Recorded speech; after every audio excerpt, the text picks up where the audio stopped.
Assalamualaikum warahmatullahi wabarakatuh. Delil Khairat, Kuala Lumpur. Hari ini Sabtu 4 April 2020. Kembali melaporkan update harian dari lockdown Malaysia yang telah menyelesaikan hari ke-18 hari Sabtu ini. Oke, kita tidak berpanjang-panjang, langsung ke statistik harian Malaysia. Hari ini ada penambahan 150 case confirm positif baru di Malaysia, sehingga membuat jumlah case keseluruhan menjadi 3.483.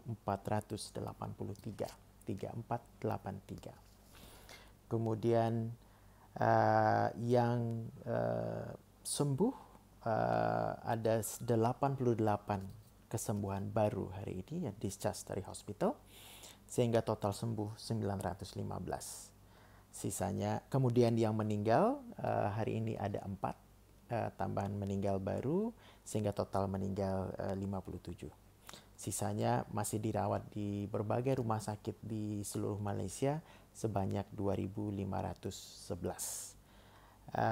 Dari 2.511 ini, 99 berada di unit rawatan rapi atau ICU, dan 50 diantaranya memerlukan bantuan ventilator atau alat bantu pernafasan.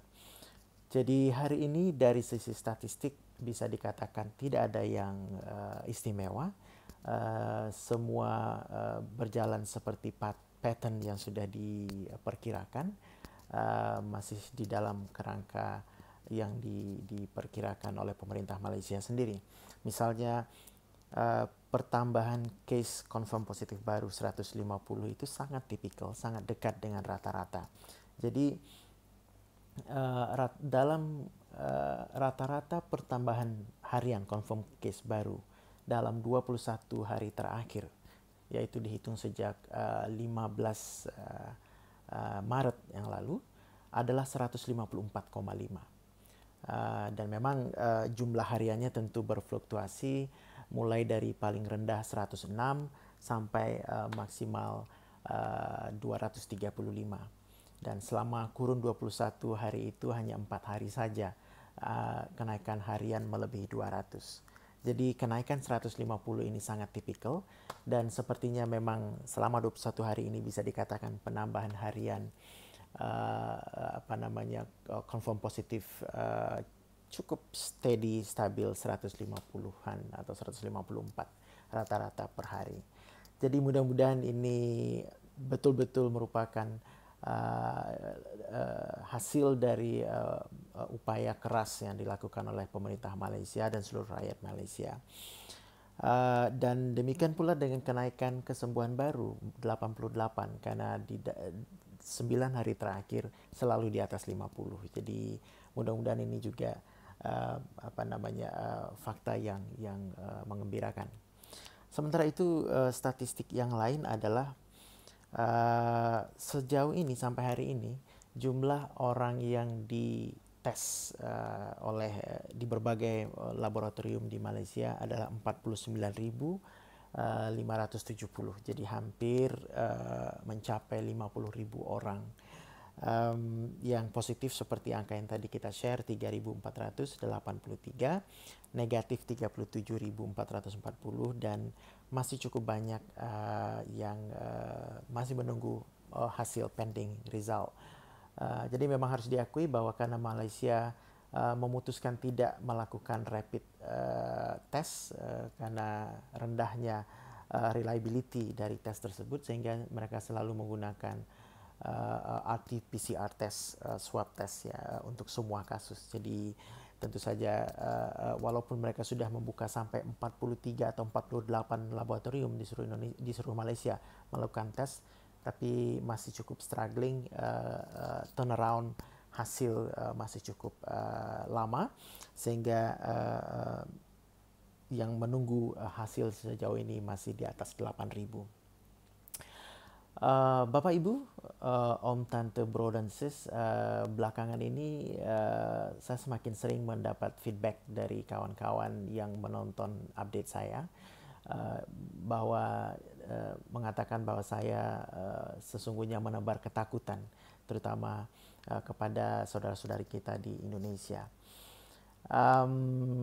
Itu suatu pandangan yang saya hargai, tetapi saya juga punya view tentang pendapat itu. Kalau kita banding ke Malaysia, mungkin suatu negara yang punya performance cukup bagus sejauh ini dalam penanganan coronavirus, tetapi statistik global sesungguhnya masih sangat mengkhawatirkan. Kemarin telah menembus 1 juta, hari ini sudah lebih dari 1,1 juta masyarakat global seluruh dunia confirm positif, dan yang meninggal hari ini sudah mencapai 60.800 orang di seluruh dunia. Berarti itu naik sekitar 6.000 dari posisi kemarin. Jadi Anda bayangkan, karena COVID-19 ini 6.000 orang seluruh dunia meninggal per hari. Memang statistik ini masih sangat cukup dipengaruhi paling tidak oleh statistik Amerika Serikat yang saat ini memimpin dengan lebih dari 1/4 confirm positif berada di Amerika Serikat, dan pertumbuhan harian Amerika Serikat masih menunjukkan kenaikan, bukan steady seperti di Malaysia. Nah, kaitannya dengan Indonesia, kita senang tentu melihat statistik yang saat ini masih cukup rendah, hanya baru saja menembus 2.000 hari ini. Dan data dari saya catat hari ini 2092, yang wafat 191, dan yang recovered 150. Namun banyak tentu fakta-fakta lain, kuantitatif maupun kualitatif, yang membuat kita sedikit khawatir dengan apa yang sedang terjadi di Indonesia. Dan semakin kesini, semakin banyak pihak-pihak luar, dari pers-pers luar, ahli-ahli luar yang menyampaikan kekhawatiran mereka bahwa apa yang kita saksikan, statistik yang ditampilkan di Indonesia bukanlah statistik yang sesungguhnya. Pertama, karena jumlah orang yang dites sejauh ini masih terlalu rendah dibandingkan dengan jumlah penduduk. Kemudian Indonesia boleh dikatakan cukup terlambat melakukan pengetatan, dan bahkan pengetatan itu pun masih dianggap masih kurang. Indonesia masih belum menunjukkan pengambilan keputusan yang efektif dan efisien ketika terjadi perubahan situasi. Birokrasi antara pemerintahan pusat dan pemerintahan daerah masih terjadi dan memperlambat proses. Kemudian keluarnya hasil tes di Indonesia juga lebih lambat daripada tempat-tempat lain, sehingga sementara menunggu hasil tes keluar yang berhari-hari itu, banyak pasien yang keburu meninggal, kemudian atau banyak juga pasien yang berinteraksi dengan lingkungannya karena dikembalikan ke rumah dan diminta untuk isolasi mandiri, tetapi bagaimanapun di mana-mana isolasi mandiri tidaklah terlalu disiplin. Jadi dengan banyak fakta kemudian fakta yang lain juga kita harus akui bahwa dari sisi kekuatan kecukupan fasilitas kesehatan di Indonesia, kita termasuk yang terendah di kawasan kita. Tentu kita tidak bisa membandingkan dengan Singapura yang hanya kecil dan sudah sangat maju. Tapi kita juga di bawah Malaysia, kita juga di bawah Thailand. Kita mungkin setara dengan Filipina. Dan kita jauh tentu kalau kita bandingkan dengan negara-negara maju, Singapura, Italia, Amerika, Spanyol yang saat ini juga berjibaku, struggling, tunggang langgang menghadapi coronavirus. Jadi fakta-fakta itu mau tidak mau sedikit banyak memberikan kekhawatiran kepada kita. Karena bagaimanapun secara global, coronavirus ini masih sangat uncertain. Tingkat ketidakpastiannya masih terlalu besar. tidak ada asumsi yang begitu kuat yang bisa kita pegang saat ini sehingga bisa menjadi pijakan untuk mengambil keputusan bagaimana suatu negara, suatu wilayah bereaksi menanggulangi virus corona ini. Akibatnya di dalam ketidakpastian yang demikian tinggi dan sedemikian liar, mau tidak mau tentu pilihan yang terbaik adalah melakukan sesuatu langkah-langkah maksimal yang bisa dilakukan. Nah, itulah yang dilakukan oleh banyak negara yang menunjukkan performance bagus baik dalam penanggulangan corona, baik itu China sendiri, Korea Selatan, Vietnam, Malaysia kita sedang saksikan juga. Jadi negara-negara yang terlambat melakukan measure atau tindakan-tindakan drastis yang signifikan, akhirnya struggling. Itu yang kita lihat di Italia, UK, di US, Spanyol, dan di banyak negara-negara Eropa. Jadi bagi kawan-kawan yang menganggap saya terlalu menebar ketakutan, itulah alasan kenapa saya terus menyampaikan informasi ini, dan saya sampaikan adalah selalu fakta, dan tentu saya masukkan opini saya, dan Anda boleh saja, itu adalah hak Anda untuk berbeda dengan apapun pendapat saya. Tapi paling tidak kita tetap optimis kita mampu menanggulangi ini, tapi tentu kita juga tidak menutup mata dari banyak area yang masih cukup lemah dan perlu diimprove di Indonesia. Kenapa kita tidak berlapang dada untuk mengimprove itu?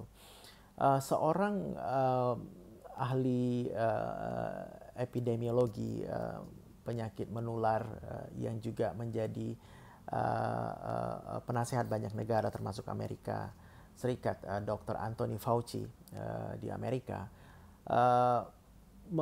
melihat bahwa untuk kasus Amerika Serikat, pola penanganan yang terbaik di level pemerintahan adalah bahwa membiarkan negara-negara bagian bekerja underground dengan kebijaksanaan dan keputusan sendiri, karena mereka yang paling tahu situasi di ground. Dan tugas pemerintah pusat federal, Donald Trump dan pasukannya dan timnya adalah untuk mensupport, memfasilitasi upaya maksimal on the ground itu. Memfasilitasi dalam hal misalnya memastikan pasokan kebutuhan pokok ke setiap negara bagian itu bisa terpenuhi, pasokan energi, dan juga misalnya jaminan keamanan. Nah, saya sendiri berpikir sepertinya pendapat Dr. Anthony Fauci ini juga tepat untuk Indonesia, karena saat ini Indonesia juga sudah seperti Amerika, di mana setiap provinsi bahkan kabupaten sudah menikmati otonomi daerah selama beberapa tahun terakhir. Dan kita sudah lihat beberapa minggu terakhir bahwa di banyak tempat beberapa pemerintah daerah sudah melakukan tindakan-tindakan drastis untuk memproteksi daerah mereka dari coronavirus. Tidak hanya Jakarta, tidak hanya Jawa Barat, tetapi sampai ke daerah-daerah seperti Papua, Sulawesi, dan sebagainya. Dan saya pikir kita tinggal mengimprove ini, memanfaatkan ini. Pemerintah pusat tinggal memberi keyakinan penuh kepada pemerintah daerah untuk bekerja keras on the ground, lalu mensupport dan memfasilitasi mereka dengan apa yang mereka perlukan dalam mencapai tujuan untuk menekan pengembangan atau penularan COVID-19 ini. Itu barangkali pendapat saya tentang COVID-19. Beberapa hari yang lalu saya sempat men-share apa yang disebut sebagai optimism bias. Mungkin beberapa dari Anda pernah mendengar bahwa ketika dihadapkan pada suatu risiko atau ketidakpastian, salah satu bias yang paling banyak menghinggapi manusia adalah optimism bias. Bias optimisme, yang artinya adalah kita cenderung overestimate sesuatu yang baik, tetapi underestimate sesuatu yang buruk. Jadi seolah-olah kita hampir terlalu yakin, terlalu pede bahwa terlalu pede bahwa sesuatu yang buruk, musibah itu tidak akan menimpa kita, hanya akan menimpa orang lain di luar sana yang jauh dari kita. Dan hal itu baru akan berubah apabila ada jaringan di sekitar kita yang terkena musibah itu. To some extent sebenarnya itu yang terjadi pada saya saat ini, bahwa setidaknya sudah 3-4 orang yang saya kenal, yang saya pernah bertemu, saya pernah berdiskusi, ternyata meninggal dari corona. Jadi mungkin itu juga sedikit mempengaruhi pendapat saya mengenai corona ini. Tapi bukan berarti saya bukan orang yang optimis, artinya bukan positif. Saya yakin bahwa dengan kekuatan dan kesungguhan all out dari semua pihak, maka corona ini bisa ditekan dan bisa dikalahkan, walaupun itu mungkin memerlukan waktu yang lama. Sebelum saya akhiri, beberapa update lain di Malaysia adalah kami terus, kawan-kawan di sini, komunitas Indonesia di sini terus mencoba menjangkau tenaga-tenaga kerja Indonesia yang saat ini tidak dapat bekerja dan tidak memiliki income harian. Kemudian kita lihat di berita-berita Malaysia juga banyak juga warga negara Indonesia yang tidak lagi bekerja karena lockdown memutuskan untuk pulang. Karena airport hampir ditutup sepenuhnya, tidak ada pesawat, kalaupun ada 1-2 dan itu sangat mahal, maka mereka memilih moda transportasi laut, apakah ke Malaka atau ke Johor untuk menyeberang ke Riau, Kepulauan Riau. Namun kapasitas penyeberangan saat ini pun juga sangat-sangat rendah. Misalnya tadi di berita bahwa di salah satu pelabuhan feri di Johor Bahru biasanya ada 15 kali pelayaran menyeberang ke Indonesia, tapi hari ini selama lockdown ini hanya diperbolehkan oleh otoritas kedua belah pihak hanya 3 kali saja. Jadi terjadi sedikit penumpukan juga di pelabuhan-pelabuhan saat ini, saudara-saudara kita yang memutuskan untuk pulang. Jadi mudah-mudahan mereka juga tetap kuat dan survive. Kalau serasanya tidak mungkin pulang, mungkin mereka sebaiknya kembali saja ke tempat mereka semula di Malaysia.